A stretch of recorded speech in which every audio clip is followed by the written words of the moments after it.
Deebo Samuel has been traded, and he gets dealt to the Washington Commanders.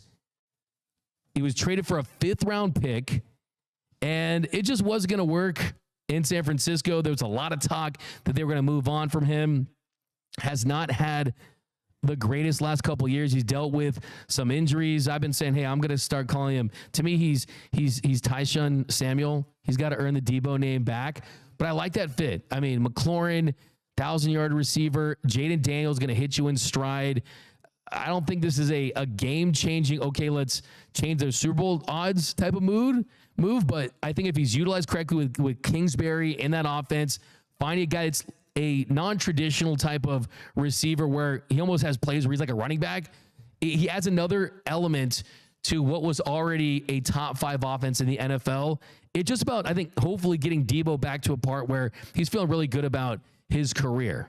Yeah, I mean, I think for a guy like Cliff Kingsbury, he is going to have so much fun with Deebo Samuel and how he's going to utilize him. Obviously, we saw how the Shanahan tree used Deebo Samuel as a running back, receiver, mix it up. I think for Deebo Samuel at this point in his career, he's not a guy who's going to really get open on the outside as an X wide receiver. You're going to use him as like a gadget guy, as a slot receiver, get him on a lot of mismatches, and then also be able to give him the football in handoff, jet sweeps, things like that. You really want to give him the ball in space and just kind of let him be Deebo. That's what makes him great.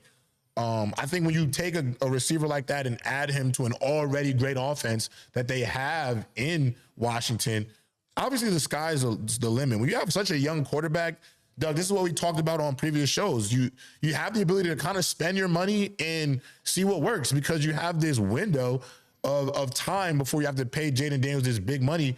And the crazy part is, I mean, you were already in the NFC Championship with your rookie quarterback. So you have this 3-year window before you have to pay the big bucks, where it's like, if I'm the Washington Commanders, I am going to try a bunch of different things to see if I can get a Super Bowl by his 3rd or 4th year as the quarterback of the Commanders while I have the money to really spend and be flexible.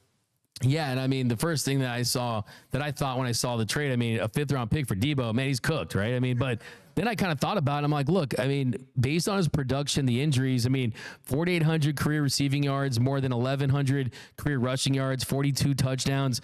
But if I'm a Commanders fan, when you get excited about this trade, the last thing I would do would go and kind of look at his stats. I mean, the yards per catch, per run, the catch percentage, the success rate, they just weren't good. They just were not good based on where he was earlier in his career. So you really have to buy into a turnaround. But I do think that he's going to improve their wide receiver room. The only thing is he going to improve it a little or is he going to improve it a lot? And I think the exciting thing for Commanders fans and the organization is it's high variance, right? The upside is certainly there. So it did make a lot of sense. You got Brown, you got LMC got Oz. I mean, look, Jaden Daniels is the real deal. I mean, J-Rob, he gave me crap because I had him in my top 5 QBs, but I did it because I believe in the arm and the talent, the accuracy. He's got it all. And Deebo, I think, is like, you know what? Brock Purdy, he's good. Jaden Daniels has a chance to be an MVP. That's right? for sure a fact. Yeah, so I'm excited. I'm and also there's a little F you about that, right? If I'm Deebo, I'm like, oh, okay, go. You guys can pay Ayuk $40 million to drop balls, right? I mean, I'll go to the Commanders in a better situation possibly for him. I think he needed a reset button. But the thing is, even if that was the mindset, Brandon Ayuk is a better wide receiver for sure. You know what I'm saying? About it. I think Deebo Samuel, if he wants this situation in Washington to really work out, he is going to have to. I'm not going to say he has an ego, but in some ways, he's going to have to, let go of some of his pride as a player, because I think the way he'll be successful for them is allowing them to use him where they feel like he needs to be fit in. Yes. He can't demand for the football in this spot. If they want to give you a bubble screen here, a jet sweep here, a hitch route here, just use, because Deebo don't need a lot of targets to accumulate a lot of yak yards. You know what I'm saying? You give him the ball, he has 4 targets. He can have 80 yards based off yards after the catch, things like that. So as long as he allows himself to be that Swiss Army knife for that offense, I do think this is a good situation. And yes, he did go to the better quarterback.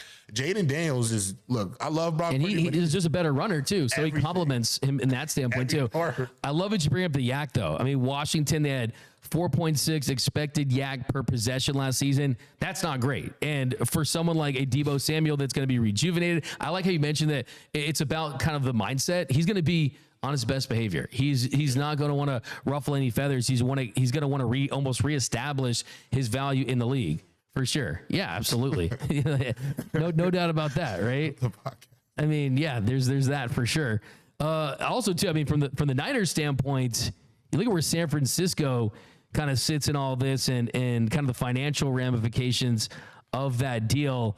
I mean, you're gonna have to absorb $31.5 million in dead money hit for this year's salary cap, and he has 1 year remaining on his contract that will count $17.5 million on the Commanders' salary cap. So you're looking at basically a 1.17 base salary for an option. So look, I think financially it is what it is, but hopefully the Commanders are a team that's exciting.